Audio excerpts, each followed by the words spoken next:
Bharatiya Janata party YSR Congress party కుమ్మక్క అన్నటువంటి అంశానికి సంబంధించి మనోజ్ కోటారి అని చెప్పి ఒక వైసీపీ విజయవాడ అధికార ప్రతినిధి మాట్లాడినటువంటి మాట జాతీయ వ్యాప్తంగా మీడియాలో ఫోకస్ అవుతున్నటువంటి నేపథ్యం. మీకు ఎన్ని సీట్లలో మీ ఇద్దరి మధ్యన ఒప్పందం కుదిరింది? అసలు అట్లాగేమన్నా ఒప్పందం ఉంటే కనుక ఓపెన్గానే ఇందులో భయపడాల్సింది ఏం లేదు. ఒకవేళ వైఎస్ఆర్సీపీ మా భారతీయ జనతా పార్టీకి అలయన్స్ ఉంటుంది, అగ్రిమెంట్ ఉంటుంది అని ఏదన్నా అనుకుంటే ఓపెన్గా వస్తాయి రెండు పార్టీలు. అయితే వీళ్ళిద్దరికీ సంబంధం ఉంది, వీళ్ళిద్దరికీ ఇంటర్నల్ అండర్స్టాండింగ్ ఉంది అని ఏదైతే సోకాళ్ళ తెలుగుదేశం పార్టీ మాట్లాడుతుందో దాని వెనకాల ఒక పెద్ద రాజకీయ కుట్ర ఉంది. ఎందుకంటే ఈ తెలుగుదేశం పార్టీ భారతీయ జనతా పార్టీ తోటి విడిపోయిన తర్వాత అక్కడ సోదరుడి క్లిప్పింగ్స్ అన్ని చూపించారు.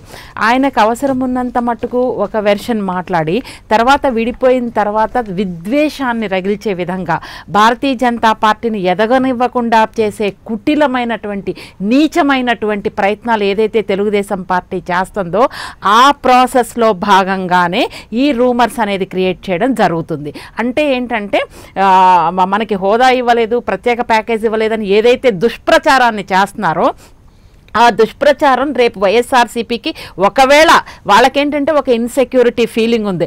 భవిష్యత్తులో ఒకవేళ వైఎస్ఆర్సీపీ పార్టీ వస్తుందేమో, లేకపోతే భారతీయ జనతా పార్టీ పుంజుకుని కొన్ని సీట్లు గెలుచుకుని రేపు ప్రభుత్వంలో ఏమన్నా కీలకమైన పాత్ర పోషిస్తుందేమో, ఇవన్నీ ఒక భయాల్ని దృష్టిలో పెట్టుకొని ఒక విషాన్ని వెదజల్లాలి వైఎస్ఆర్సీపీ పార్టీ మీద, లేకపోతే భారతీయ జనతా పార్టీ మీద విషాన్ని వెదజల్లే ప్రయత్నంలో విషాన్ని కుమ్ముతున్నారు ఎదురు పార్టీల మీద. అంతకు తప్పితే ఇక్కడ ఎందుకు చేయాల్సి వస్తుంది? అండర్స్టాండింగ్ ఉంటే ఓపెన్గా వస్తారు కదండి. ఇప్పుడు జగన్మోహన్ రెడ్డి గారు ఏమన్నారు మన స్టేట్మెంట్ చూస్తే, మాకు ప్రత్యేక హోదా మా రాష్ట్రానికి ఎవరైతే సపోర్ట్ ఉంటారో వాళ్ళతో ఆలోచించి ముందుకెళ్తామన్న స్టేట్మెంట్ వచ్చింది వైఎస్ఆర్సీపీ పార్టీ నుంచి. ఈ లోపల వీళ్ళు ఎందుకు క్రియేట్ చేస్తున్నారు భారతీయ జనతా పార్టీ కుమ్మక్కైంది లేకపోతే YSRCP? No, that is not correct. ఇది ముఖ్యంగా ఏంటంటేనండి, తెలుగుదేశం పార్టీ ఎప్పుడైతే వాళ్ళకు అవసరాలు ఉన్నంత మట్టుకు వాళ్ళ థాట్ ప్రాసెస్కి ఏదైతే వ్యతిరేకంగా వెళ్తుందో, ఎప్పుడైతే కరప్షన్ లెవెల్స్ విపరీతంగా పెరిగినాయో భారతీయ జనతా పార్టీ ఆబ్వియస్లీ డెఫినెట్గా అడుగుతారండి. ఫండ్స్ ఇచ్చినప్పుడు దానికి లెక్కలు అడగడం, చెప్పడం అనేది ప్రాథమిక విధి. అవన్నీ కాకుండా అంటే మీకు అనుగుణంగా లేకపోతే విషయాన్ని చిమ్మడం అనేది కరెక్ట్ కాదు కదా. రైట్, ఒక్కసారి పబ్లిక్ రెస్పాన్స్ కూడా చూద్దాం. ఉదయ్ డల్లాస్ నుంచి ఫోన్ లైన్లో ఉన్నారు. ఉదయ్ గారు చెప్పండి. నమస్కారం అండి. నమస్తే ఉదయ్ గారు. తప్పకుండా అతనితోటి మళ్ళీ మాట్లాడి తప్పకుండా ఇస్తానండి నాయుడు గారు. ఒక్క నిమిషం పబ్లిక్ రెస్పాన్స్ అవ్వగానే మీతో మళ్ళీ దానికి సంబంధించిన స్పందిద్దురు కానీ ఒక్క నిమిషం. ఏమి లేదండి, ముందు అందరూ మొదటి రౌండ్ మాట్లాడారు, తర్వాత ప్రజల రెస్పాన్స్ తర్వాత మళ్ళీ మీరు మాట్లాడుతురు కానీ ఒక్క నిమిషం. రైట్ ఒక్క నిమిషం అండి నాయుడు గారు, ఒక్క నిమిషం. ఉదయ్ గారు చెప్పండి. ఉదయ్ గారు రైట్. రాజా నిడదవోలు నుంచి ఫోన్ లైన్లో ఉన్నారు. రాజా గారు చెప్పండి. రాజా గారు, నా మాట మీకు వినబడుతుందా? రైట్, చెప్పండి వేణుగోపాల్ నాయుడు గారు. సార్, ఇప్పుడు విషం చిమ్ముతున్నామన్నారు. ఆ విషం చిమ్ముతున్నావా వాస్తవాలు చెప్తున్నావా అనేది ప్రజలు రేపు ఇచ్చిపోయేటువంటి తీర్పులో ఉంటుంది, అది క్లియర్. తర్వాత ఇంకొక విషయం ఏంటంటే, ఇప్పుడు ఇందాక బాబు గారు అసెంబ్లీలో మోడీ గారి గురించి మాట్లాడిన మాటలు చెప్పాను. ఇదే భారతీయ జనతా పార్టీ కేంద్ర మంత్రులు పేరు గుర్తులేరు కానీ వైజాగ్ లో వచ్చి ఒక మీటింగ్ పెట్టి భారతదేశంలో ఇద్దరు నాయకులు ఉన్న ప్రజానాయకులు, ఒకటి నరేంద్ర మోడీ, రెండు చంద్రబాబు నాయుడు చెప్పినటువంటి పరిస్థితులు ఉన్నాయి. ఈవేళ చంద్రబాబు నాయుడు గారిని అభివృద్ధికి చిరునామాగా చెప్పినటువంటి పరిస్థితులు ఉన్నాయి. మీ రాష్ట్రానికి బ్రాండ్ అంబాసిడర్ చంద్రబాబు నాయుడు నుంచి భారతీయ జనతా పార్టీ నాయకులు, కేంద్ర నాయకులు పొందినటువంటి సందర్భాలు ఉన్నాయి. ఈవేళ అదే నాయకులు తెలుగుదేశం పార్టీ మీద అవినీతి ఆరోపణలు చేస్తా ఉన్నారు. సరే, పక్కన పెట్టండి.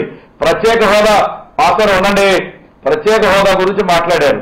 ప్రత్యేక హోదా గురించి మేము అడిగినప్పుడు ప్రత్యేక ప్యాకేజ్ ఇస్తామని చెప్పేసి అర్ధరాత్రి అరుణ్ జైట్లీ గారు ఫోన్ చేసి చంద్రబాబు నాయుడు గారికి చెప్పినప్పుడు ఏమని చెప్పారు?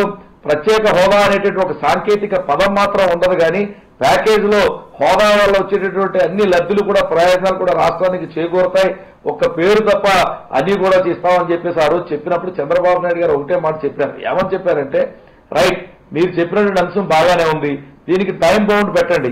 పార్లమెంట్ లో తీర్మానం పాస్ చేసి దీనికి చట్టబద్ధత ఇవ్వని చెప్పారు చంద్రబాబు నాయుడు గారు డిమాండ్ చేస్తే అతి త్వరలో పెడతామని చెప్పారు అరుణ్ జైట్లీ గారు.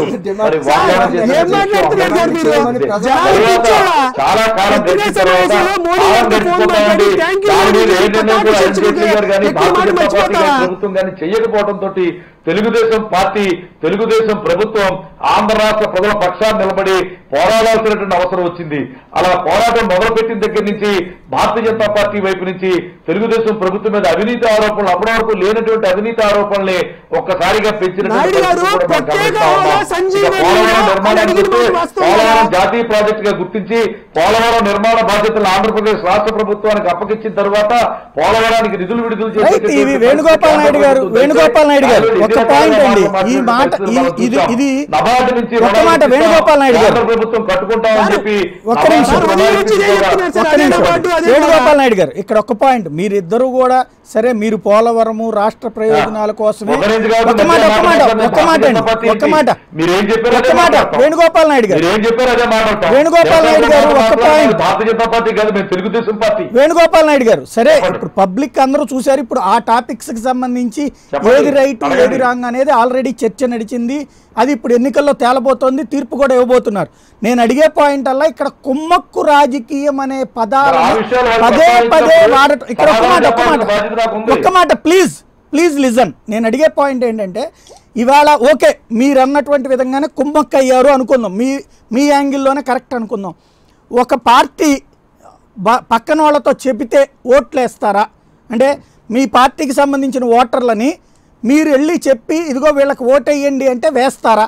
అలా వేస్తే ఓపెన్గా పొత్తు పెట్టుకున్నటువంటి కాంగ్రెస్ తెలుగుదేశమే తెలంగాణలో ఫెయిల్ అయినప్పుడు రహస్యంగా పొత్తు పెట్టుకుంటే బీజేపీని గెలిపించడం వైసీపీ వల్ల అవుతుంది ఆ డమ్మీ క్యాండిడేట్లను పెడితే.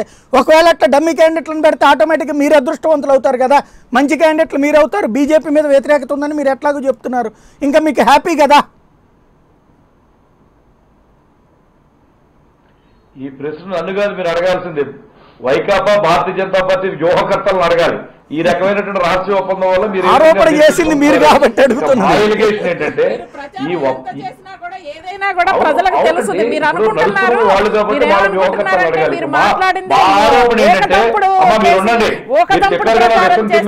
ప్రజలు నమ్ముతారు అని అనుకోవడం ఇది నాయకుడు కూడా వైకాపా అధ్యక్షుడు జగన్మోహన్ రెడ్డి గారు పాల్పడ్డారో అదేవిధంగా ఆయన మీద ఉన్నటువంటి కేసుల్ని తాత్కాలికంగా లేదా మరి ఆ కేసుల మీద మరింత పురోగతి విచారణలో రానికుండా ఆఫ్ చేసుకోవడానికి అదే సమయంలో కేంద్ర ప్రభుత్వం ఆంధ్ర రాష్ట్రానికి చేస్తున్నటువంటి అన్యాయం మీద ఆయన ప్రశ్నించకుండాను ఒక ఒప్పందం జరుగుతూ ఆ ఒప్పందం మేరకు నడుస్తాం. మంచి పాయింట్ రైజ్ చేశారండి. విడిపోవటములు ఎలా ఉన్నా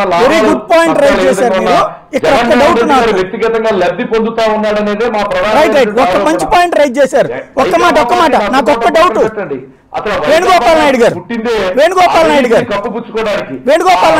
ఒక్క పాయింట్ ఒక్క నిమిషం మనం రొటీన్ గా ఉపన్యాసం లాగిస్తే బాగోదు.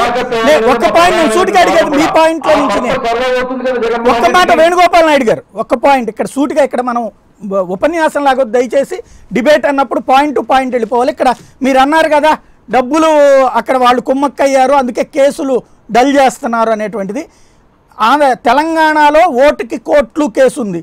అది తర్వాత కాలంలో చంద్రబాబు మీద అప్పట్లో సంగతి తేలుస్తామని కేసీఆర్ అన్నారు. కేసీఆర్ సంగతి తేలుస్తానని చంద్రబాబు అన్నారు. అలాగే మొన్న డేటా చోరీ కేసు ఉంది. బాబు సంగతి తేలుస్తామని ఇటుకు సంగతి తేలుస్తామని అటు. బట్ ఏం జరగలేదు. అంటే ఇద్దరి మధ్యన కుమ్మక్కుందా? ఇప్పటివరకు ఓటుకు నోటు కేసు ఎందుకు రావట్లేదు? ఖచ్చితంగా అక్కడ కేసు విచారణ జరుగుతా మరి అది కూడా విచారణగా జరిగేది. జగన్ కేసు విచారణగా జరుగుతోంది. అది కావాలంటున్నారు ఇక్కడ కాదంటున్నారు. ఎట్లా అవుతుంది? జగన్ కేసు కూడా విచారణే కదా, కోర్టే కదా వాయిదాలు వేస్తుంది. దీనికి ఒక స్టిపులేటెడ్ టైం ఫ్రేమ్ లో సార్ ఒక్క విషయం కోర్టు కేసుల్లో స్టిపులేటెడ్ టైం ఫ్రేమ్ ఉంటుందా?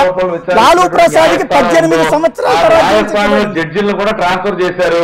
లాలూ ప్రసాద్ కి 18 ఏళ్ల తర్వాత జైలు శిక్ష పడిందండి. వచ్చిన తర్వాత జడ్జెస్ ట్రాన్స్ఫర్ చేసినటువంటి పరిస్థితులు కూడా చూసాం.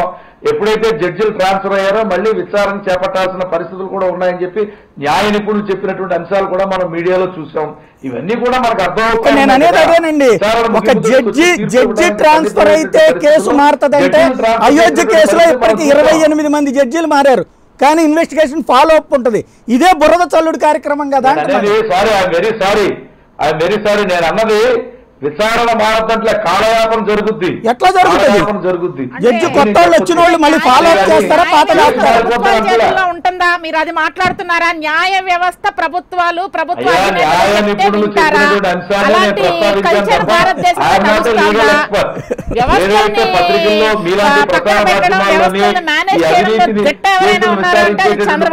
జడ్జిలు ట్రాన్స్ఫర్ అయిన తర్వాత ఈ విచారణ ఏ విధంగా జరుగుతుందనే అంశం మీద వచ్చినటువంటి లీగల్ ఎక్స్పర్ట్స్ ఒక ఒపీనియన్ నేను ఈ రోజు లీగల్ ఎక్స్పర్ట్ లో కూడా నేను అన్నది చంద్రబాబు కేసు ఏమో లేట్ అయ్యింది, అది అసలు ఏమైందో తెలియదు.